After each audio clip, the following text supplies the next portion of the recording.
Welcome to Season 5 of Skillcast, the podcast by the London Organisation of Skills Development.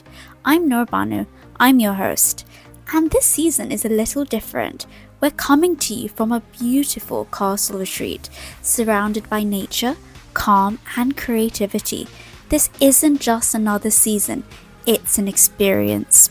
You'll be hearing directly from our retreat speakers, leaders, change makers, and visionaries, sharing powerful insights in an intimate setting. These conversations go beyond skills. They're about purpose, healing, growth, and what it really means to thrive. So whether you're joining us with a cup of tea or just need a moment to reset, Season 5 is here to inspire. Let's begin. Welcome to Skillcast. Thank you. How would you like to introduce yourself? So I'm Esme. My work name has been Caressa for 20 years. And how I'll explain that is when I started to have my awakening, because I had an awakening, a spiritual awakening, and I started to receive senses beyond the five senses, I felt like I needed to take a different name. If anyone was going to come and see me, I was worried about judgment and people knowing and things like that in the beginning. So I asked for a name and I got the name Caressa. So some people know me as Caressa and some people know me as Esme. Oh, well, where are you originally from? My roots are in England, UK. Okay. Yeah. So when people talk about spiritual awakening and things, it's not very you don't hear that a lot in England from British people. So you hear a lot of Europeans, and you hear a lot of people from India who talk about spirituality and awakenings and all of these things. So it's not as common. So that's why I was asking if you had some other roots or anything. That's interesting. I see. Right. Yeah. No, I would say mine comes from the fact that I've recognized through those 20 years of my own journey that I am a very old soul.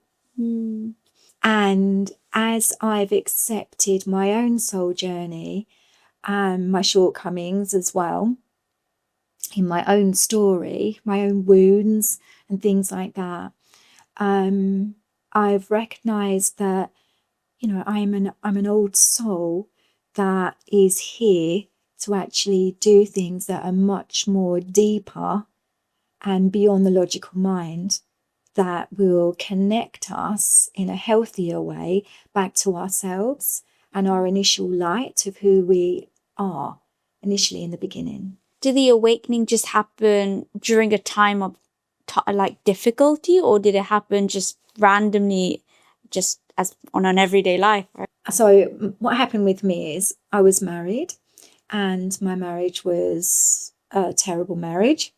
And I had a lot of, my husband was very controlling, so that, I was basically in an abusive marriage. So when that ended, I was trying to keep everything together, be mom, do everything. And it was at that time that I was at my most fragile, but I actually had my spiritual experiences. And for me, I had visual experiences that I could not discount as, oh, I just felt a shiver. Oh, I've got a warm face. I can feel some energy. Mine were literal seeing light beings at the end of my bed and around the side of my bed as well. So they were more winged light beings, and the ones at the end of my bed were like angelic looking white light beings. So at the time, it was completely new for me, and I was in fear, and I didn't have any trust. I'd gone through a hard time. I was in survival and all of that. And so, I just thought, well, I'm either going mad or they're alien type beings, and I'm going to be abducted and they're going to take me off somewhere, but I definitely can't go to a doctor and tell them. So I just went to bed every night And this was happening all the time. And nothing was speaking to me. I never found out at that time what anything was, or what the relevance of it was, and why it was happening to me. I just became very aware visually. And I started to see, when people talk about orbs, I started to see the orbs. I started to see the energy that's amongst us in the airspace. And I started to see, when I was researching the elementals, which are different types of beings, and, I saw life in many, many different forms. I saw blue lights coming out of my pillow, round the window. That I had so many amazing experiences when I was going through that. But it took a few nights for me to realize, okay, I've woken up in the morning, nothing's happened to me. I don't know what the purpose of this is right now. They might just be curious and interested in me for some reason. I do not know. But I'm still feeling me. There's nothing's actually happened to me. I feel okay. And then this became a nightly thing, for, I can't even remember how long, really, quite a few weeks. Yeah. And then my experiences just go on from there. Oh, wow. Listen to that's the beginning. It's fascinating. Like, it's like you were chosen. Like someone had, like some divine spirit has chosen you. Like, this is your path. This is for you. I'm going to heal you so you can heal others. Because you, like... It worked out the other way around, though, interestingly. Okay, go on. So I'd chosen a path to be an advanced stress management consultant because I liked counselling and helping people. And I furthered on to hypnotherapy and EFT, emotional freedom therapy, and things like that. And so I thought that was going to be my line of work. And when you talk about being chosen, I didn't want to see it that way. I didn't know why it was happening to me. I was holding the strong shoulders of life, and I was just accepting it on top of everything else, realizing that nothing awful on top of that was happening to me, and therefore I was safe. That's about as far as I got with it. I was safe. Nothing horrible was happening, and that nothing was out to get me, kind of thing. And so I just thought, okay, I'm just being aware of what I've always known as a child, that the human beings are not top of the food chain, that there's more to this world beyond what our physical eyes can see. Because I've always felt like that when I was a child growing up. So I thought, okay, maybe it's just being proved to me. And then because I was comfortable with it, I just ended up having so many more experiences. So when I was actually working with clients as stress management, healing them was before I was healed. So, and then working with them, and then trusting in my instinct. And then I started to receive messages as well at this point, and trusting in the messages I was receiving of going to the root cause of where the problems were coming from in people. Just grew the whole chain of trust, really. And then I started to realize I was part of their healing journey, was my healing journey. And I started to heal through my work of helping others. And that's how it's worked out. That's super interesting. The whole... So do you meditate before you do any healing for anyone or any treatments? No. Were you a meditator before you got your spiritual awakening? No. That's really interesting, because a lot of these people who talk about... because a lot of these people who go in, become energy healers and just healers in general, they were on that path, or they got some sort of, like, they got this intuition or this gut feeling, I need to start to meditate. And then then they start to get these divine experiences. Yeah. Whereas yours is a very unusual kind of, like, it's unusual. And it's fascinating that that not everyone's route is the same, and the fact that you're doing the same thing as another healer, but the fact that the way that you see healing is a really beautiful way, because you see that your duty is to heal others, and naturally by healing others you're healing yourself, and that's just a really beautiful way way to put it. Because, further on, we realise that everyone is a mirror extension of us, whether that we're looking at predominantly more of our unhealed parts or our healed parts. Everyone is a mirror to us in a physical sense, and so I was receiving a lot out of working with a client and channeling information to a client. I recognized then in that process, I can take what I'm saying. And that was really useful. Thank you. That's changed my perception. That's really helped me, to broaden my vision or my judgments. And so I felt like for me, I was always growing out of collaborating with people. It's intriguing and really fascinating. So when you say, can you get readings for everyone? Do you get feelings for everyone, or is it just certain people when you ask your spirits? How does it normally work?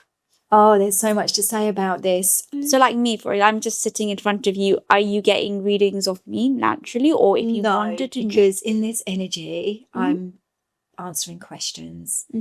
When I'm in an energy of flow and the soul is in tune, it's like the human being is ready to receive because it's needed at that time for them to gain more clarity, for them to make a different decision, to change their direction, to recognize something in themselves that they're not quite seeing yet. I would be used as that vessel. And then so when I asked, what am I? And I was trying to find those label terms for it, I heard I'm a soul responder.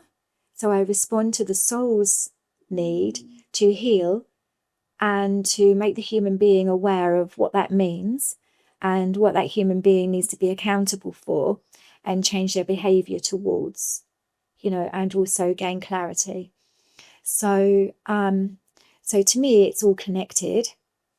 It's just that you're aligned to have the right conversations with the right people. I've been here on a retreat, and just in conversation, there's been a message that's flowed through. There's been a divine healing that in that moment, I'm saying yes energetically. That person is saying yes energetically. They're ready. The souls have already orchestrated it, and we're the last ones to catch up. Does that make sense? That's interesting. And so I literally am living my life now in flow. And I don't know whether I'm just going to have a normal conversation with someone, or if I feel a pull, I go and speak to that person and then see what flows. It's all about what's aligning. And so that's happened here, just by being in conversation with people. My soul has spoken through me. So when you talked about guides earlier, I'm very different in the fact that I used to feel like, where are my guides? What are their names? Why am I different to others? Now I recognize we all have our own story and we have to live our own story. We're all unique. And my life goes back to my soul ancestry, of what I was in my previous lifetimes. And so I'm much more of the Gnostic and the Essene type frequency.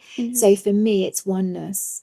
For me, I don't need to go to a guide to ask information and seek guidance.